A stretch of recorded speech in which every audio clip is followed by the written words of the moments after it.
میرے دو بڑے بھائی جو کہ شاہ فیصل پشاوری ہوٹل، جو کہ بڑا مشہور ہوٹل ہے، اسی کے پاس ایک رینٹ کے مکان میں رہتے تھے۔ ایک بھائی میرڈ ہیں اور ان سے بڑے جو کہ ان میرڈ ہیں ساتھ رہتے ہیں۔ لاسٹ منتھ ان کی شادی بھی اسی گھر میں ہوئی۔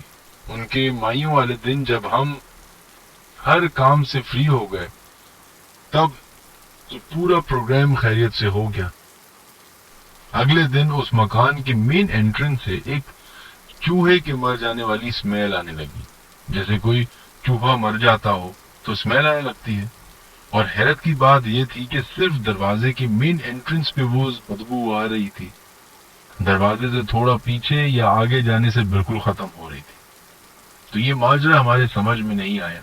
خیر، ہم نے دیکھا اس طرف ہر جگہ پر ہمیں نہ تو کوئی چوہا ملا، نہ کوئی ایسی چیز جسے ایسی اسمیل کے آنے کا پتہ چلے۔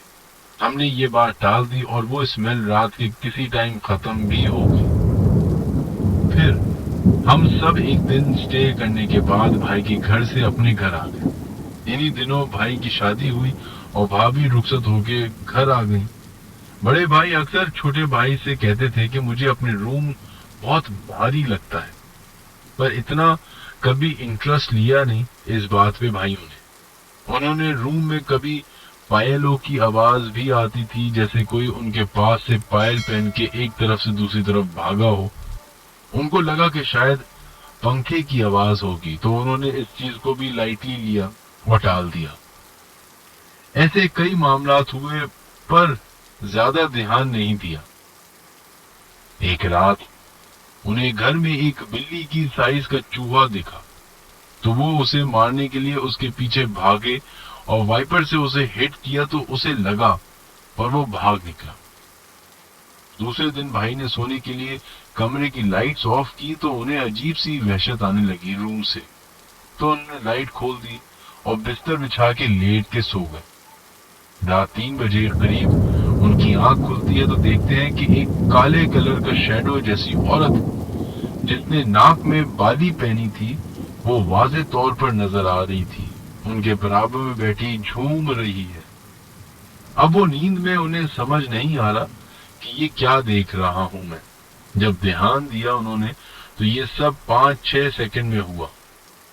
تو وہ عورت جھومتے جھومتے ان پہ چیختے ہوئے گری اور ایک کالا سا دھواں بن کے ناک میں چلی گئی۔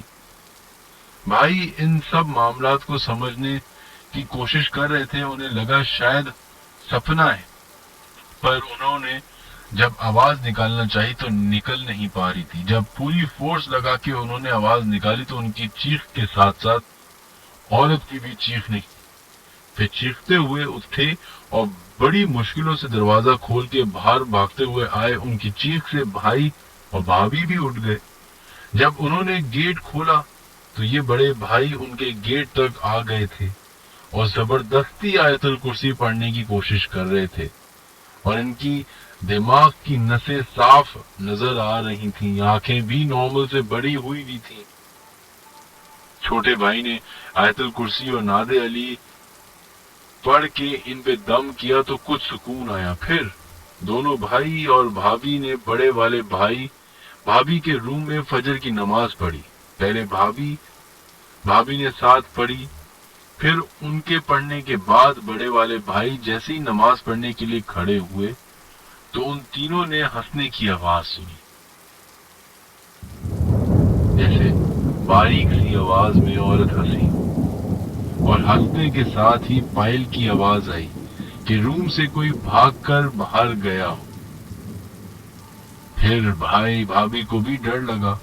اس صبح وہ سب ہمارے گھر آ گئے۔ 1 ہفتے کے سٹے کرنے کے بعد انہوں نے وہ مکان چھوڑ دیا اور دوسرے مکان لے لیا۔ وہاں پہ کچھ دن تو سکون سے گزرا، لیکن پھر 1 ہفتے پہلے ان پہ وہ چیز پوری طرح حاوی ہو گئی۔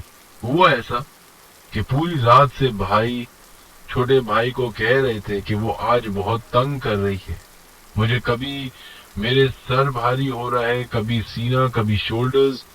چھوٹے بھائی کو سونے نہیں دیا، پھر کہنے لگے کہ مجھ سے باتیں کرو، اس سے پوچھو چاہتی کیا ہے، وہ کیوں کر رہی ہے یہ سب۔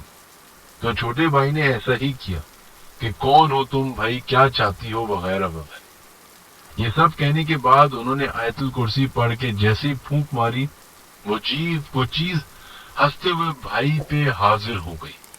کبھی رو رہی, کبھی ہنس رہی, عورت کی آواز میں.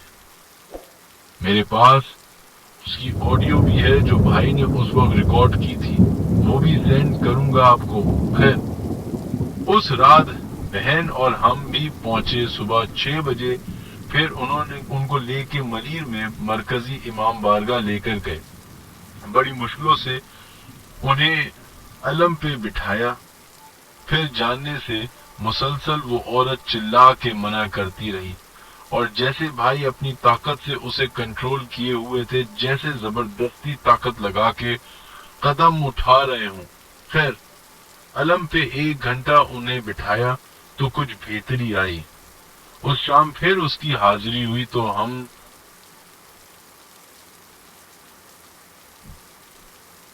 تین ہٹی پہ نوری بابا کا مشہور مزار ہے, ہم انہیں وہاں لے گئے. وہاں پہ بھی حاضری ہوئی. خود کو مارنے لگے, آواز پہلے سے زیادہ خوفناک نکلنے لگی ان کے اندر سے. خیر, پھر ایک جاننے والے سے علاج کروایا. 3 دن ان کا علاج کیا, پھر کہا اب بہتر ہے. پر پرسوں رات پھر سے آ گئی تھی وہ عورت, اور ابھی تک ہے. اللہ سے دعا ہے کہ اللہ ان کو اس بلا سے آزاد کرے, اور 5 دن پاک کے صدقے ان کو اس سے نجات دے. خیر جناب, یہ ایک بھائی نے اپنے بڑے بھائی کے ساتھ وہ واقعہ ہم سے شیئر کیا, جس کے اوپر ایک عورت جن کی حاضری ہوتی تھی. انٹرسٹنگ بات یہ ہے کہ انہوں نے ہمیں آڈیو بھی بھیجی ہے جب وہ اپنے بھائی سے مخاطب ہیں, اور وہ بھائی کے اوپر جن کی حاضری ہوئی بھی ہے. تو اب نیکسٹ آڈیو جو آپ سنیں گے وہ اس ای میل سے ریلیٹڈ ہے, جس میں ایک شخص کے اوپر جن کی حاضری ہوئی بھی ہے, اور وہ دوسرے شخص سے مخاطب ہے.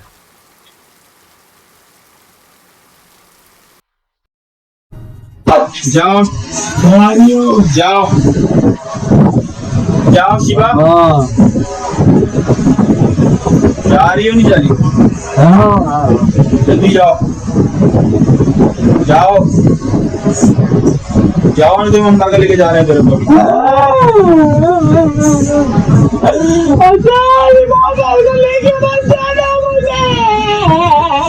چلی جاؤ ورنہ چلو مجھ سے. جانا نیچے سے جاؤ. تو نہیں جائے گی تو میں مار لے کے جاؤں گا تیرے کو ابھی کے ابھی, اور خود کے مانگل کا لے کے جاؤں گا تیرے کو میں. یہ جو محمد علی ہے نا بہت اچھا لڑکا ہے. میں بہت برا ہوں اس معاملے میں, بتا رہا ہوں تیرے کو. لے کے جاؤں گا, مار کے باندھ دوں گا تیرے کو. مار لے جا کے باندھ دوں گا تیرے کو ابھی میں, باندھ دوں گا بالکل. زندگی بندی رہے گی وہاں پہ تو. ہاں ہاں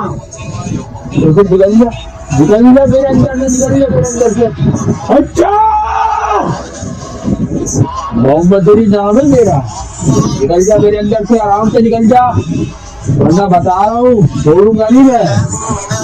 امام بارگاہ میں تیرے کو باندھ دوں گا, باندھ دوں گا میں تیرے کو امام بارگاہ میں باندھ دوں گا, اور تو چیختی رہے گی ساری زندگی. جا چلی جا میرے اندر سے,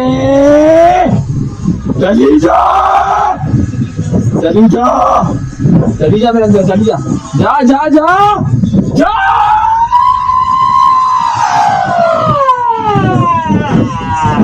لے کے جانا ہی پڑے گا. نہیں